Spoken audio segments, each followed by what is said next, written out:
नमस्कार दोस्तों, मैं आपका दोस्त तीस कुमार एक बार फिर से हाजिर हूँ। दोस्तों आज हम बात करने वाले हैं QSR सेगमेंट में काम करने वाले एक कंपनी के बारे में।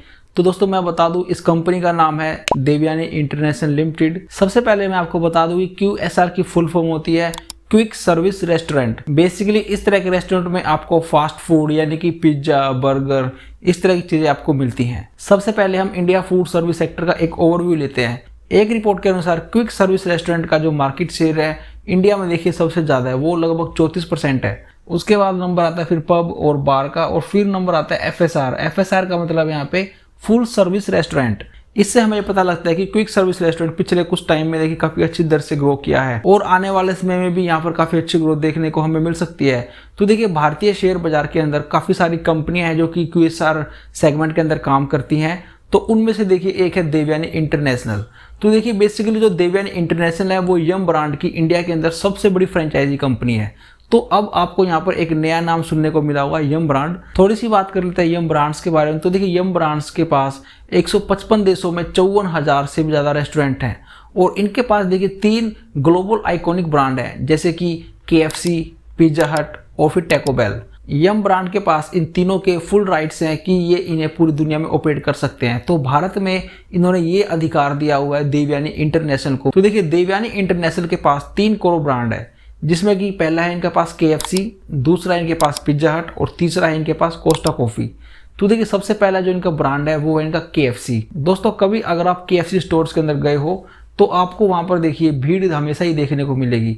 तो क्या कभी आपने एज्यूम किया कि इनके एक स्टोर की डेली सेल्स कितनी होती होगी? नहीं किया? तो चलिए आज हम करते हैं। तो देखिए Q1 FY22 के अंदर इनकी सेल्स यानी कि एक स्टोर की सेल्स केवल 92,000 रुपए की होती थी, जो कि इस साल के क्वार्टर में Q1 FY23 के अंदर उनकी सेल्स 1,27,000 रुपए तक पहुंची है। और वहीं पे SSG यानी कि सेम स्टोर सेल्स ग्रोथ में यहाँ पर हमें 63% की बढ़त देखने को मिली है।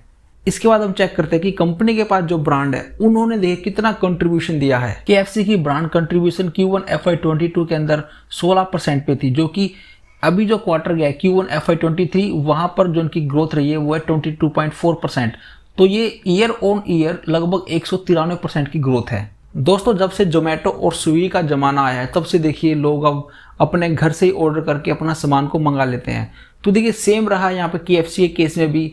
तो अब हम देखने वाले हैं कि कितने परसेंटेज लोगों ने अपने देखिए घर से ऑर्डर किया है और कितने परसेंट लोग जो है इनके स्टोर में जाकर खाना पसंद करते हैं। तो दोस्तों KFC में Q1 FY22 के अंदर देखिए 35% लोग वहां पर खाना पसंद करते थे। जो आपको जो रेड कलर में दिखाई दे रहा है ये इसका मतलब है ऑन प्रेमाइस, यानी कि लोगों ने वहां पर जाकर खाना पसंद किया है। और ये जो दूसरा कलर है इसका मतलब है कि लोगों ने अपने घर पर ही अपना सामान को मंगवाया है। तो देखिए Q1 FY22 के अंदर जहां पर ज़्यादातर लोगों ने ऑर्डर किया था, वहीं पर इस साल का जो ट्रेंड है यहाँ पर ये कहलाता है कि 65% लोग इनके स्टोर्स में जाकर ही खाना पसंद करते हैं, जबकि 35% लोग अपने घर पर ही किसी जोमेटो या स्विगी के द्वारा ही अपने ऑर्डर को मंगवाते हैं। देवयानी इंटरनेशनल का Q1 FY23 का रिवेन्यू कुछ 705 करोड़ रुपए था, जिसमें से अकेले 425 करोड़ रुपए KFC ने कमा के दिए हैं देवयानी को। इसके बाद कंपनी का दूसरा को ब्रांड है पिज्जा हट। तो देखिए पिज्जा हट भी काफी जाना माना नाम है। KFC के बाद पिज्जा हट देवयानी को सबसे ज्यादा पैसा कमा के देता है। इसने इस क्वार्टर में कुछ 165 करोड़ रुपए कमा के दिए हैं। तो देखिए अब हम देखते हैं कि पिज्जा हट की एवरेज डेली सेल्स कितनी रही है। Q1 FY22 के अंदर पिज्जा हट के एक स्टोर्स की जो सेल्स थी वो कुछ 38,000 रुपए के आसपास थी, जो कि Q1 FY23 के अंदर यहाँ पर कुछ 44,000 रुपए तक पहुंची है। वहीं पे सेम स्टोर सेल्स ग्रोथ रही है कुछ 31.5% की। इसके बाद हम देखते हैं कि पिज्जा हट का ब्रांड कंट्रीब्यूशन कितना रहा है। तो पिज्जा हट ने देखिए Q1 FY22 के अंदर 14% का कंट्रीब्यूशन किया था, जो कि Q1 FY23 तक आते आते ये 17.5% तक पहुंच गया। इसके बाद अब हम चेक करते हैं कि कितने परसेंट लोग देखिए इनके स्टोर्स में जाके खाना पसंद करते हैं वर्सेज कितना परसेंट लोग पिज्जा की डिलीवरी घर पर लेते हैं। Q1 FY22 के अंदर 80% लोग अपने ऑर्डर को घर पर ही मंगवाते थे, जबकि 20% लोग ऐसे थे जो कि इनके स्टोर्स में जाके दिखाते थे। वहीं पे Q1 FY23 के अंदर यहाँ पर थोड़ा सा देखिए हमें चेंज देखने को मिला है, जहाँ पर कि 46% लोग अभी इनके देखिए स्टोर्स में जाकर खाते हैं, वहीं पे 54% लोग अभी भी अपने घर पर मंगवाते हैं। कंपनी ने रिसेंटली अभी देखिए कुछ अपने नए प्रोडक्ट लॉन्च किए हैं। तो यहाँ पर इन्होंने एक नया प्रोडक्ट लॉन्च किया है एक फ्लेवर फन पिज्जा के नाम से, जो कि केवल 79 में मिल जाता है। देवयानी के पास तीसरा कोर ब्रांड है कोस्टा कॉफी के नाम से। कोस्टा कॉफी की शुरुआत में विट ब्रेड नाम की एक कंपनी थी जो कि इसे ओन करती थी, लेकिन 2018 में कोका कोला ने इसे विट ब्रेड से खरीद लिया और उसके बाद देखिए फिर कोस्टा कॉफी ने जो है देवयानी के साथ देखिए अब यहाँ पर टाई अप किया है। तो दोस्तों अब हम देखते हैं कि कोस्टा कॉफी का जो स्टोर्स है वो डेली की कितनी सेल्स करता है। तो देखिए Q1 FY22 के अंदर इनके एवरेज स्टोर की जो सेल्स थी वो लगभग 16,000 रुपए थी, जबकि Q1 FY23 के अंदर इनके एक स्टोर की जो सेल्स है एवरेज सेल्स वो 36,000 रुपए के आसपास है। वहीं पे जो इनकी सेम स्टोर सेल्स ग्रोथ है SSSG वो 206% की इसमें ग्रोथ देखने को मिली है।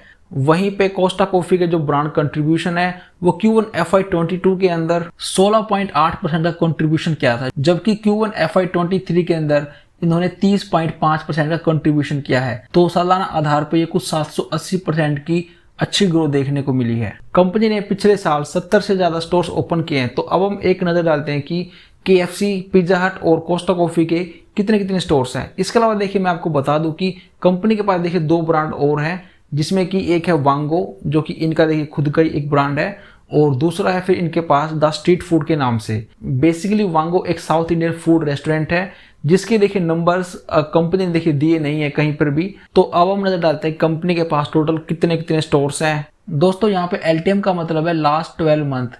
तो KFC ने पिछले 12 महीने के अंदर 107 रेस्टोरेंट खोले हैं, वहीं पे पिज्जा हट के 119 और कोस्टा कॉफी के 25 और वहीं अदर्स जिसमें कि वांगो और द स्ट्रीट फूड शामिल है उनके कुछ 14 इन्होंने अपने स्टोर्स ओपन किए हैं। तो देखिए जून 2022 तक आते आते यहाँ पर आप देख सकते हो कि 391 अभी इनके पास KFC के हो चुके हैं, 436 पिज्जा हट के हो चुके हैं और टोटल जो इंडिया के अंदर अभी देखिए 961 हो चुके हैं।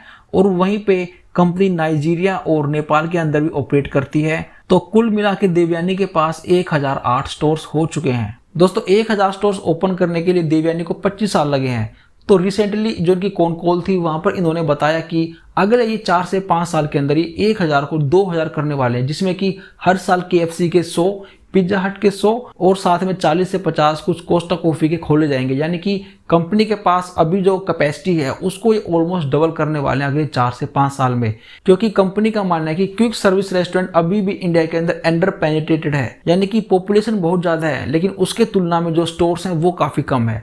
मैं आपको यहाँ पे एक बेसिक इन्फॉर्मेशन देना चाहूँगा कि पिज्जा हट और KFC का कॉन्ट्रैक्ट हर बार 10 साल के लिए रिन्यू होता है और कोस्टा कॉफी का कॉन्ट्रैक्ट 21 साल के लिए रिन्यू होता है। और पिज्जा हट में आपको हमेशा पेप्सी को देखने को मिलती है। तो इसके पीछे का रीज़न ये है कि देवयानी इंटरनेशनल RJ कॉरपोरेशन से संबंध रखती है। यानी कि जो RJ कॉरपोरेशन का मतलब है कि रविकांत जयपुरिया जो कि वरुण बेवरेज के प्रमोटर हैं और वरुण बेवरेज पेप्सी के साथ मिलकर ही काम करती है। और वरुण बेवरेज के ऊपर भी हमने पहले एक वीडियो बनाया है, तो आप उस वीडियो को भी चेकआउट कर सकते हो।